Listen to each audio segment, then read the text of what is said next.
اور خود B J پی کے اندر سے آوازیں آ رہی ہیں مودی کے خلاف کہ اس کو بدلا جائے، تو کیا وہ کسی ایک ٹرافی کو پانے کے لیے جلد از جلد حملہ کر سکتا ہے؟ بہت اچھا آپ نے ایک راؤنڈ اپ دیا انٹرنیشنل، اور اس میں پاکستان کی جو پوزیشننگ ہے اس کا بھی بڑا اچھا تذکرہ کیا. بالکل صحیح ہے. دیکھیں اس وقت یہ جو ابھی ہم نے جنگ میں ایک راؤنڈ جیتا ہے، ڈیفینیٹلی دیکھیں اقتصادی طور پر ہم انڈیا سے پیچھے ہیں، دفاعی بجٹ میں ہم پیچھے ہیں، ٹیکنالوجی میں ہم پیچھے ہیں، لیکن ہم نے صرف اپنی جرات مندی سے، اپنی بہادری سے اور اپنی ایک ریزیلینس جو ہے اس کی وجہ سے ہم نے ان کو مات دے دی ہے. لیکن ظاہر ہے ہمیں الٹیمیٹلی انہیں میچ کرنا پڑے گا ٹیکنالوجی میں اور اسی طرح اقتصادیات میں. ان کے پاس کتنے ذخائر ہیں اور ہمارے پاس کتنے ہیں، کوئی تقابل ہی نہیں ہے.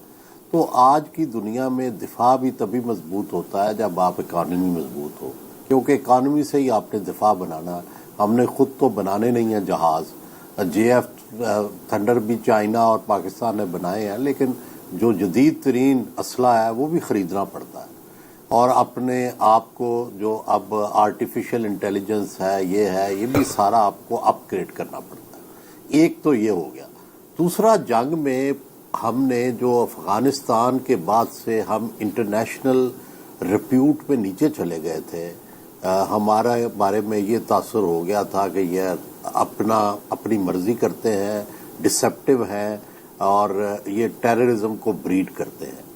یہ ہم بہت عرصے کے بعد یہ پہلی دفعہ انٹرنیشنلی ہم اوپر آئے ہیں. ہماری ریپوٹیشن جو ماڈرن ورلڈ ہے اس کے اندر بہتر ہوئی ہے، اور انڈیا کی ریپوٹیشن خراب ہوئی ہے جو کہ ہم پر الزام لگاتا تھا، کیونکہ انڈیا کا رویہ جو ہے وہ رونت امیز ہے.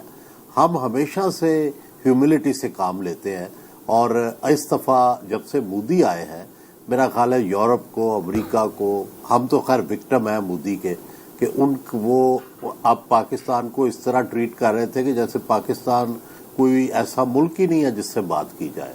بات کرنے کو تیار نہیں تھے، تو منہ کی کھائی ہے انہوں نے. اور اسی طرح ہر بندہ خوش ہوا ہے ان کوئی شکست پہ، چاہے وہ یورپ ہے چاہے امریکہ ہے.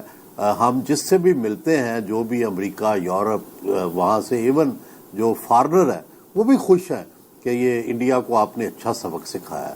دوسرا یہ ہے کہ گلف نے جو کہ ہمیں ہمیشہ اقتصادی طور پر سپورٹ کرتے تھے، ہمارے سپورٹر ہوتے تھے، انہوں نے بھی جب دیکھا کہ ہماری انٹرنیشنل ریپیوٹ خراب ہو رہی ہے، ہم جو ہے ہمارے بارے میں، تو انہوں نے بھی ہم سے تھوڑی آنکھیں پھیر لی تھی.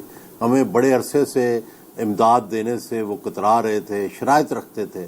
میرا خیال ہے اب ان کو بھی سمجھ آ گئی ہے کہ پاکستان اگنور کرنے والا ملک نہیں ہے، اور وہ بھی اب ہم سے بہتر شرائط پر بات کریں گے.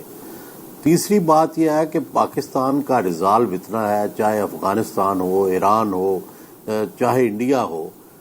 دیکھیں مجھے پہلے دن سے یقین تھا کہ یہ افغانستان والے جو غلطی کر رہے ہیں یہ بھگتیں گے. دیکھیں پاکستان کی مرضی کے بغیر افغانستان میں جو بھی رجیم ہے وہ سروائیو نہیں کر سکتا. یہ لکھ لیں. اگر یہ اس رجیم نے، افغان رجیم نے پاکستان کے ساتھ تعاون نہ کیا اور یہی تو وہ نہیں رہیں گے، یہ آئی ایم شور. اور دوسری بات یہ ہے کہ ایران میں بڑا رول ہمارا پازیٹو رہا. ہم نے نہ امریکہ کا ساتھ دیا بلکہ سمجھایا کہ بھائی آپ نے جو اگر رجیم چینج کیا تو یہاں ڈسٹربنس ہو جائے گی، شام کی طرح، عراق کی طرح اور لیبیا کی طرح. تو میرا خیال ہے کہ یہ بات ہماری اور سعودی عرب دونوں کی جو مشترکہ لاجک تھی یہ دنیا میں سمجھ آئی ہے، اور الٹیمیٹلی وہ رجیم بھی سروائیو کر رہا ہے، ایران ایز اے کنٹری بھی سروائیو کر رہا ہے. اب تیسری بات یہ ہے کہ اب آگے فیوچر ہمارا کیا ہے. دیکھیں اقتصادیات جو ہے اس پر ہمیں توجہ دینی چاہیے. جو ہمیں بینیفٹ ملا ہے انٹرنیشنل ریپیوٹ کا، اس کا سارا فوکس اقتصادیات پہ ہونا چاہیے.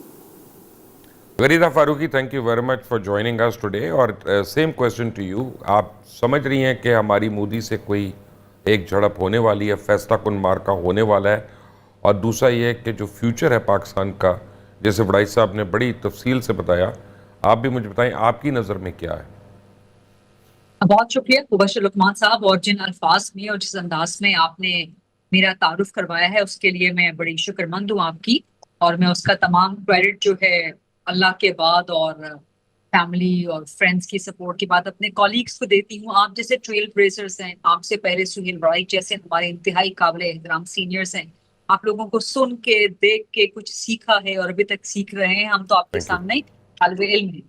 سو گزارش میری یہ ہے کہ آپ نے خبر دی ہے، آپ کی خبر کو ریفیوٹ تو نہیں کیا جا سکتا، اور جو آثار ہیں آثار نظر بھی ہے ایسے آپ ہندوستان اس وقت مودی سرنڈر کے اندر، مودی سرنڈر کے ماتحت ایک ایسے زخمی سانپ کی طرح لوٹ پوٹ ہو رہا ہے کہ جس سے آپریشن سندور کی ناکامی اور اس کے بعد پاکستان کے بھرپور اور زبردست اور انتہائی کامیاب آپریشن بنیانوں مرسوس جو کہ مارکہ حق کے تحت تھا، اس کے تحت ناکامی اس سے برداشت نہیں ہو رہی۔ اب آپ بڑے امپورٹنٹ جنکشن پہ آج کی ڈیبیٹ کر رہے ہیں، کیونکہ آج ہی جو بھارت کے ڈیپٹی آرمی چیف ہیں راہول سنگھ، انہوں نے اپنی شکست کا اعتراف کر لیا۔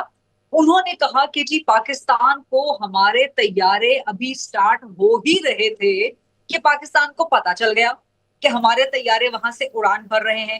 اور ابھی کچھ ہی عرصہ پہلے میری پاکستان ایئر فورس کے ساتھ، ان کے شاہینوں کے ساتھ ایک بڑی طویل انٹریکشن ہوئی، کوئی 7-8 گھنٹوں کی، اور کچھ چیزیں تو بہت سی آف دا ریکارڈ رہی جو میں نہیں بتا سکتی۔ آئی وش کہ میں وہ بتا سکوں مبشر لقمان صاحب، کیونکہ وہ ایسی آپریشنل ڈیٹیلز ہیں، بہت سی چیزیں ایسی ہیں جو آپ کو میڈیا پہ نظر آئیں، جو ہم صحافیوں نے عوام تک پہنچا دی، جو سب کی پبلک نالج میں ہیں۔ لیکن جب میں نے پاکستان ایئر فورس کے ساتھ ان جگہوں پہ جا کے، ان مقامات پہ جا کے، اس کمانڈ سینٹر میں بھی ہم گئے کہ جہاں پہ 22 اپریل سے لے کے 10 مئی تک ایئر چیف مسلسل موجود تھے، دن رات 24 گھنٹے، اور وہ دن کے وقت اپنے یونیفارم میں ہوتے تھے، شام کو وہ کچھ ایزی سا سوٹ پہن لیتے تھے، پاؤں میں چپل پہن لیتے تھے، وہیں پہ انہوں نے اپنا عارضی سا ایک زمین پہ بستر قائم کر لیا تھا۔ تو 22 اپریل سے لے کے 10 مئی تک ایئر چیف ایک ایک لمحہ، ایک ایک سیکنڈ وہاں موجود تھے۔ تو اس کمانڈ سینٹر میں بھی ہم گئے، ہم نے اپنی آنکھوں سے دیکھا کہ کس طرح پاکستان نے، پاکستان ایئر فورس نے، پاکستان آرمی نے، پاکستان نیوی نے ایک سینرجائزڈ اور ایک سنکرونائزڈ ایلیمنٹ کے ساتھ اور تمام سنکرونائزڈ سسٹم کے ساتھ اور سنکرونائزڈ اسپیکٹرم کے ساتھ بھارت کو شکست دی۔ تو آئی وش کہ میں وہ چیزیں بتا سکوں تاکہ جو بھارت اس وقت پروپیگنڈا کر رہا ہے اور زخمی سانپ کی طرح لوٹ پوٹ ہو رہا ہے، اور بھارت کے جو ڈپٹی آرمی چیف ہیں اب وہ ملبہ اور مدعا ڈالنے کی کوشش کر رہے ہیں کہ جی پاکستان کو یہ ساری کامیابی اس لیے ہوئی کہ چائنا نے انٹیلیجنس پرووائڈ کر دی تھی، چائنا نے ایکوپمنٹ پرووائڈ کر دیے تھے، ترکی نے انٹیلیجنس پرووائڈ کر دی تھی، ترکی نے بہت سی سپورٹ دی تھی۔ تو یہ وہ ہے کہ آپ کو اگر مار کھانے کے بعد جو مکہ یاد آئے وہ اپنے منہ پہ مار دینا چاہیے۔ تو آپ اتنے نہیں، اس میں if I may interject خریدا، اس میں بھی ایک امپورٹنٹ چیز یہ ہے کہ پاکستان جو بالا کوٹ کے ٹائم پہ بالکل آئسولیٹڈ تھا، اس باری دنیا کے بہت سے ممالک اوپنلی پاکستان کے ساتھ کھڑے تھے اور بھارت کے ساتھ کوئی بھی نہیں کھڑا تھا۔ کیونکہ بھارت کا بلف کال ہو چکا ہے مبشر لقمان صاحب۔ آخر کب تک؟ ہم سب نے بچپن میں وہ کہانی پڑھی ہے نا، شیر آیا شیر آیا شیر آیا، تو جھوٹ بول بول کے اس بچے کا جو ہے وہ اعتباری کھو گیا تھا، اور جب واقعی حتمی شیر آ گیا 10 مئی کو پاکستان اور وہ کھا گیا اس بچے کو، انڈیا کو، تو اس کے بعد کوئی بھی نہیں تھا اس بچے کی جھوٹی کہانی سننے کے لیے باقی۔ تو دنیا بے وقوف تھوڑی ہے، دنیا is not run by fools. Narendra Modi ایک بہت بڑا سرنڈر مودی، جس کو اس کی اپنی عوام کہنا شروع ہو گئی ہے، اس کو پارلیمنٹ میں سوال ہو رہا ہے کہ یہ سرنڈر مودی ہے، اور پارلیمنٹ میں ابھی تک سوالات ہو رہے ہیں، اور مودی صاحب جو ہیں وہ پارلیمنٹ کا سامنا کرنے کو تیار نہیں ہے، وہ عوام کا سامنا کرنے کو تیار نہیں ہے، وہ میڈیا پہ آنے کو تیار نہیں ہے، وہ صرف اپنے ایک ویڈیو سپیچز جاری کر دیتے ہیں۔ ان کے اندر تو اتنی جرت نہیں رہی، نہ اخلاقی اور نہ ہی سیاسی، کہ وہ آ کے اپنے عوام کا سامنا کر سکیں، یا وہ RSS کا سامنا کر سکیں، یا پارلیمنٹ کا سامنا کر سکیں۔